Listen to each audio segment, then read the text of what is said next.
This is Leigh, and this is WEIGHIN.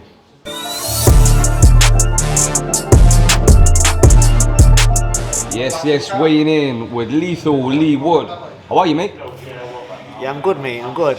A little bit of bad news recently, but story of my life, you know.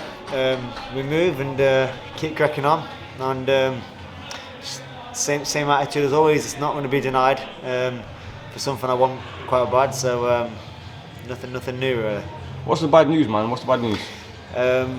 My next fight is not going to be at the City Ground, you know, with a pitch and that, being in September, too close to the games, we just can't make it work. You know, the Forest ground priority is the football. They've tried everything they can do to try and help, but it's probably going to end up being in May, but I'll have to fight in the meantime. Let's cheer you up a little bit. Let's talk about you becoming Mr. Two-time world champion. Leigh, when the news broke of Lara not making weight,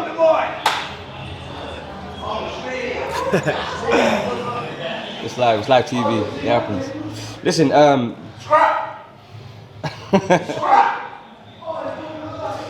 when the news broke of Lara not making weight, what was going through your mind? Did you think the fight was going to be pulled? Between us, nah, I was always going to fight. Couldn't let them know that because you know, I got paid a few more quid. But no, like, I grafted my arse off for that rematch, to put it right. I had a long camp.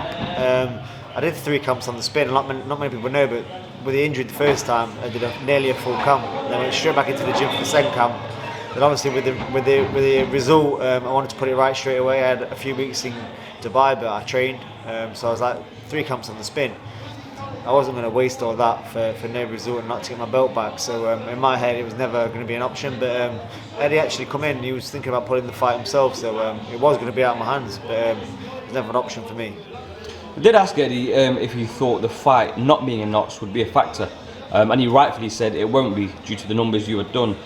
When your music hit and you heard the fans, how did that make you feel, man? It picked me up because I did say to Matchroom that I was thinking about taking the Mullock entire bit off my entrance and just having something inside too strong. So I didn't know if there'd be enough there. I didn't want my music to come on and not hear anything. But yeah, look, the Forest lot and the Nottingham lot, they turned out for me, and they made some noise. The Leigh Wood lot. Leading up to the fight, what kind of Lara did you expect? Same as the first fight, or? Yeah, he's not one that can change. What he does is effective if you let him crack on with it. I'd studied him with my team, Ben and Leigh Wiley, that hard, that much, that I knew him better than he knew himself. And I said that previously, and I did. I knew when he likes to do certain things. I know when he's run out of ideas. I know when he wants to do certain things, and how to nullify them. Like pushing him off balance here and there, not getting set, keep him turning, stop him downstairs. When he runs out of ideas, changing the looks. I know him so well. Even now, it's going to be hard. Well, it's a fresh start for my next opponent, so it's going to be hard again, readjusting from that to my next thing. But luckily, my next opponent, it's not going to be too much adjustment because of styles. Like you said, you studied him for a long time. Everyone knows that you can bang, but having fought 19 rounds in total with Mauricio Lara, and him arguably only winning like 2 or 3 out of that. Should people put more respect on your name in terms of your boxing ability and IQ? It don't really mean anything to me, mate. You know, you get critics no matter what you're doing, whether you win, whether you lose. And sometimes it's good to go under the radar. People just think, oh, he just keeps winning is getting lucky, or I don't know what people think. Some people just don't like you, your face don't fit, whatever. But the people that do know me and know, you know, about my ability and my power. And my team is the main thing, ability to adapt with my team, prepare for the individuals. That's where most of my success comes from, and it'll be no different with my next opponent. On the other side, on the same night, Mick Conlan took a devastating loss to Lopez. Mick's gone for gold, fought for the world title twice and been knocked out twice. From his own interview, it seems retirement may be on the card for Mick Conlan. What's your thought on that? I don't know, that's down to him, that's his decision. You know, if you got a dream, you can't really put a price on it. You got to chase it at all costs, and you know, it's been unfortunate for 2 times trying to get that dream. you know, you never know. You never know what's around the corner. You know, maybe you need to change your scenery like I did, to change your gym or change your trainer. Who knows? But you know, it's down to him. I can't answer his questions. I don't know how hungry he is. I don't know how bad he wants it. I don't know, you know, how I was feeling. You know, emotionally either. So it's down to him. Leigh, you've lost before. What's made you continue, and what keeps you going? It's a hard question, but every time I've been beat, I've gone away and assessed and come back better. So yeah, that's the attitude you have to have. If you've got the attitude of I'm not good enough and beat yourself up, then you're not going to get better. But if you get the attitude of okay, I got to beat. Why do I get beat? What do I need to improve on? Then you're always going to be a better fighter. Every time you get beat. So yeah, it's just about mindset and attitude really. Because I've always been confident in. It never really dented my confidence getting beat. It was always like, okay, then I need to get better at this, or I did this wrong. Never felt I'm crap or I'm shit. Like I didn't think like that. Obviously, the main reason most people want to watch this interview is to find out what's next. As you said at the start, and Bendavison said yesterday, it's unlikely that the City Ground fight is going to happen. With that being said, what do you want next? Well, what's going to put a smile on Leigh Wood's face? you know, I can't give too much away because I'm still in negotiations with Matchroom for my next fight, but I pretty much know who.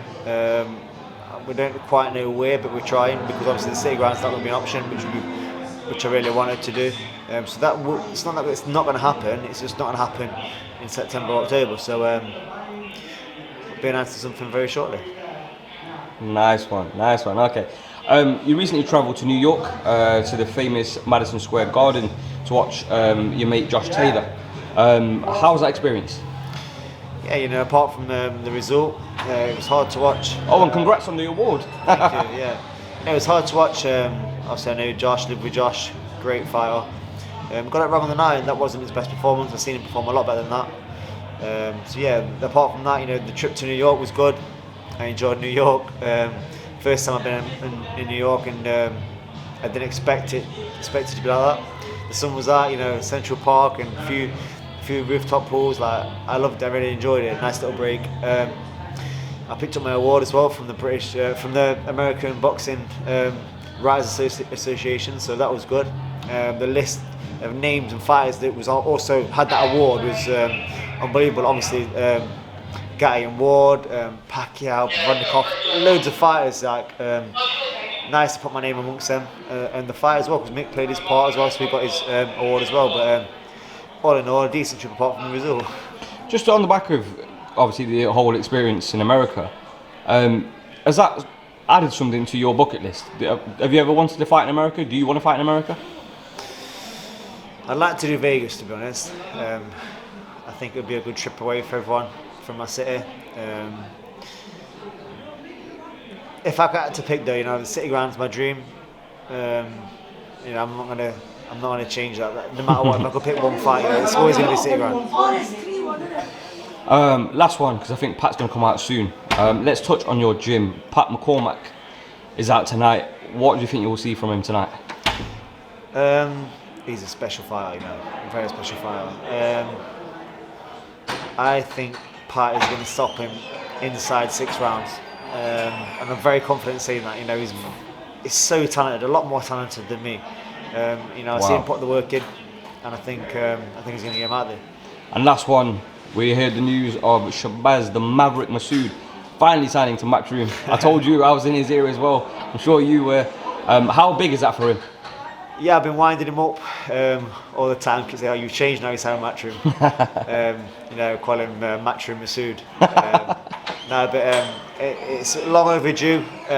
He's a grafter. You know, was always working hard. Now it's time to cash in on that hard work and showcase his skills to the world. Right, Leigh. I think it's been announced now. So thank you for your time as always, mate, and thank you for weighing in. Thank you, mate. See you.